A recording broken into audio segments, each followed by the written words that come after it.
कृता नारायणेन स्वयं व्यासेन ग्रथितां पुराणमुनिना मध्ये महाभारतम् अद्वैतामृतवर्षिणीं भगवतीम् अष्टादशाध्यायिनीम् अम्ब त्वामनुसन्दधामि भगवद्गीते भवद्वेषिणीम् नमोऽस्तु ते व्यासविशालबुद्धे पुल्लारविन्दायतपत्रनेत्र येन त्वया भारततैलपूर्णः प्रज्वालितो ज्ञानमयप्रदीपः प्रपन्नपारिजाताय स्तोत्रवेत्रैकपाणये ज्ञानमुद्राय कृष्णाय गीतामृतदुहे नमः सर्वोपनिषदो गावो दोग्धा गोपालनन्दनः पार्थो वत्सः सुधीर्भोक्ता दुग्धं गीतामृतं महत् वसुदेवसुतं देवं कंसचाणूरमर्दनं देवकी परमानन्दं कृष्णं वन्दे जगद्गुरुं तं ब्रह्मा वरुणेन्द्ररुद्रमरुतः स्तुन्वन्ति दिव्यैस्तवैः वेदैः साङ्गपदक्रमोपनिषदैः गायन्ति यं सामगाः ध्यानावस्थिततद्गतेन मनसा पश्यन्ति यं योगिनो यस्यान्तन्न विदुः सुरासुरगणाः देवाय तस्मै नमः।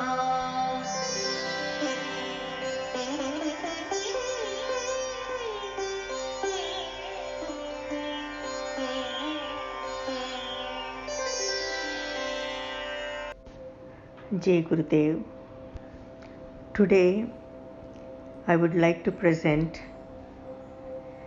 the importance and the technique of transcendental meditation to gain the full knowledge of Gita.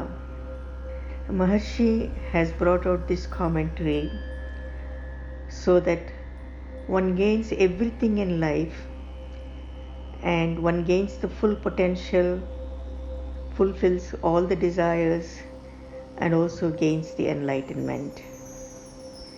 After today's talk, then tomorrow we begin with the first chapter of the Bhagavad Gita. Bhagavad Gita is the essence of all the Veda and the Upanishads. This knowledge is not just book knowledge, but it is experiential knowledge, because Veda is known only by being the totality. And let's see what is this totality. It is the fully awake Atma, fully awake consciousness. Regular practice of transcendental meditation makes this level more and more acquainted to our awareness. All of the knowledge presented in the Veda, and hence the Bhagavad Gita, is truly experiential knowledge. And the transcendental meditation is the direct way of knowing this experiential knowledge. The essence of Vedanta is that there is only one ultimate reality, the transcendental absolute consciousness that is all pervading. All the forms and different spheres of phenomenal world are nothing but the different degrees of manifestations of that unmanifested absolute pure consciousness.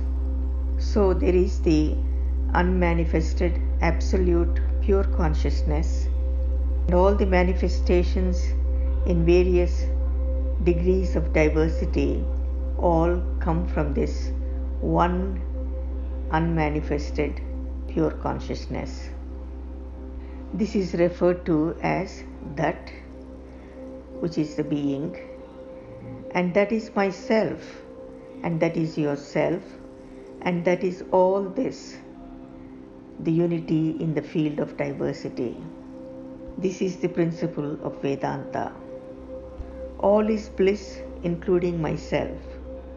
all of their relative states, including waking, dreaming, sleeping, transcendental consciousness, which is also called Turiya, the cosmic consciousness, God consciousness, all of them have come out of this absolute state of being. Now, at this juncture, please understand the words being, the self, Atma, the unified field, all come to denote this one principle, which is this unity we call Atma.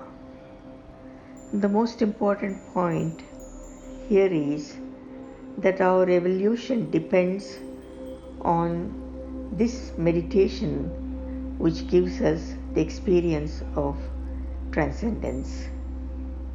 The whole purpose of life and the whole process of evolution depends on our contacting the field of this absolute in a conscious manner. If you can keep your daily activity regulated and don't get very tired and keep meditating regularly, then we evolve very quickly. The best way to gain the most out of Gita is to gain the intellectual knowledge from Gita and then practice TM to experience the transcendental reality.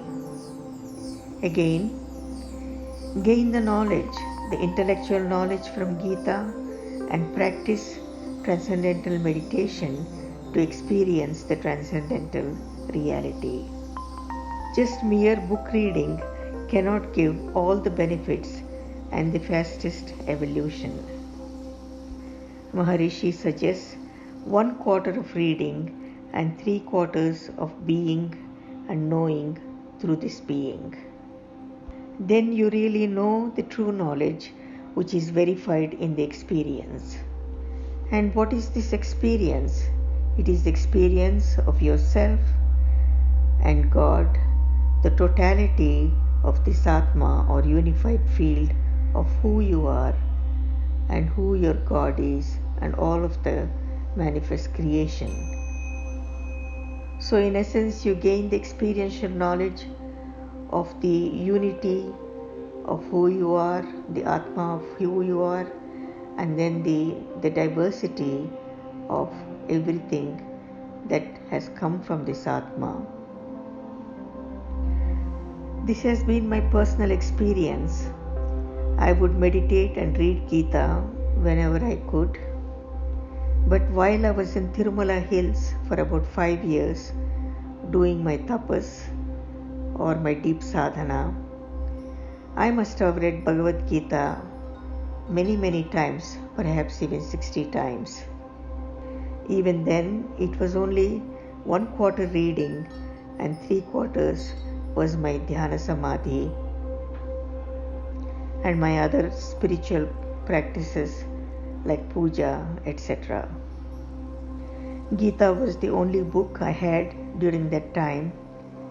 I had a small Upanishads book which I rarely read, and every time,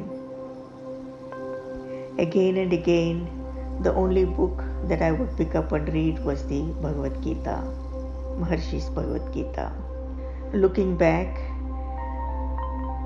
this is how the consciousness grew, expanded, and rose to cosmic consciousness, God consciousness, unity consciousness, and beyond.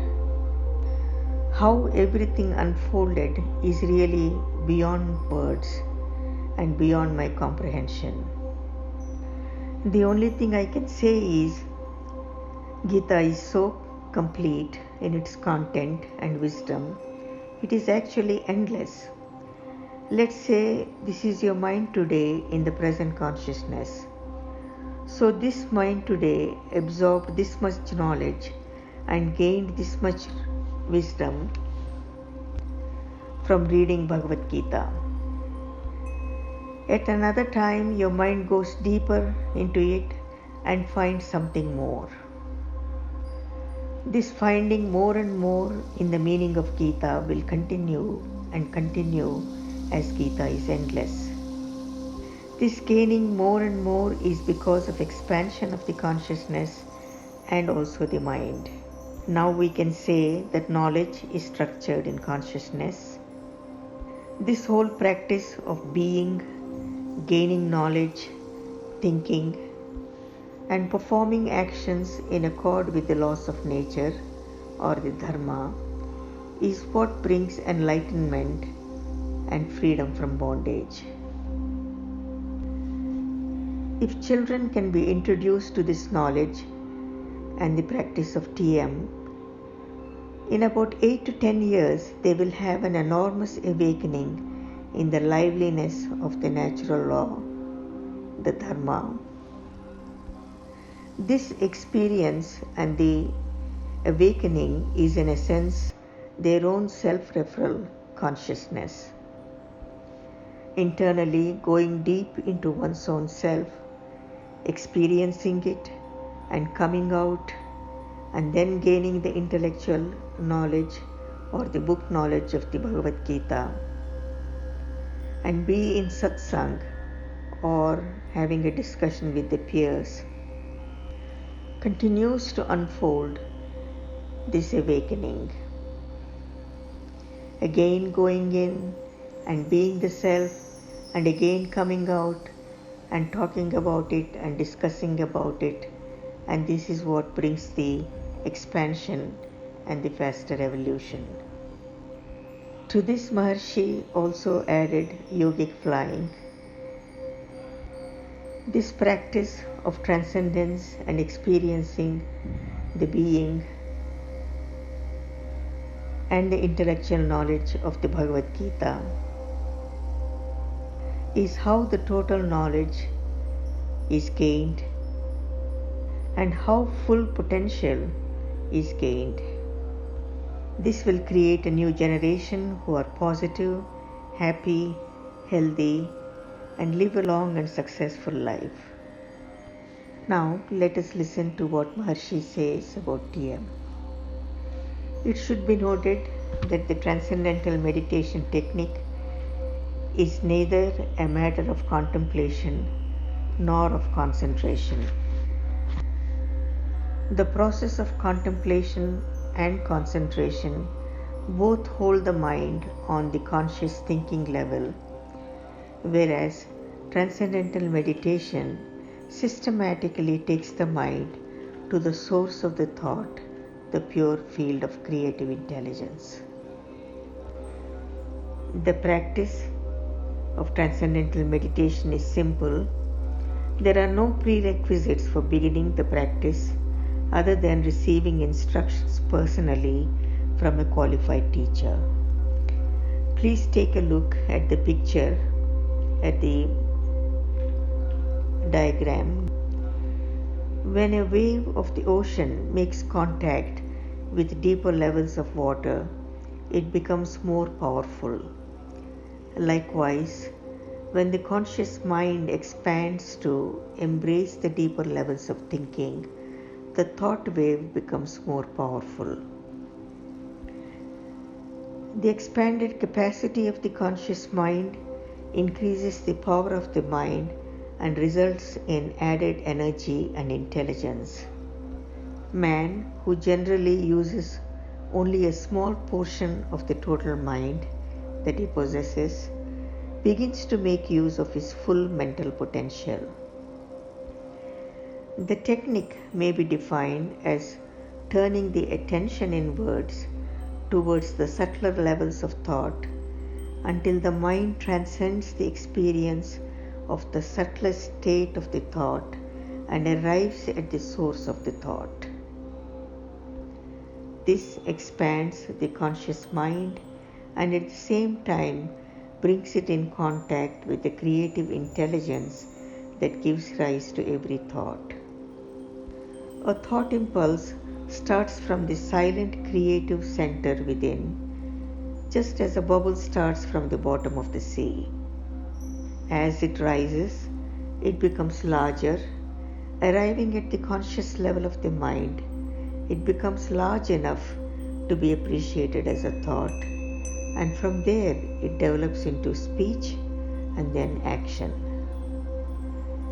Turning the attention inwards takes the mind from the experience of a thought at the conscious level B to the final states of the thought until the mind arrives at the source of thought A, represented by the letter A. This inward march of the mind results in the expansion of the conscious mind from W1 to W2. This technique is described as transcendental meditation. Now you have an understanding of the knowledge of the Bhagavad Gita, how it can change your life, how it can make your life very fulfilled, and how it can also give you enlightenment, and also you have begun to understand what is the technique of the transcendental meditation. So I request all of you to find a TM teacher and learn transcendental meditation as you continue to listen to the essence of this Bhagavad Gita. So tomorrow we will start with the chapter 1. Jai Gurudev, Loka Samasta Sukhino Bhavantu.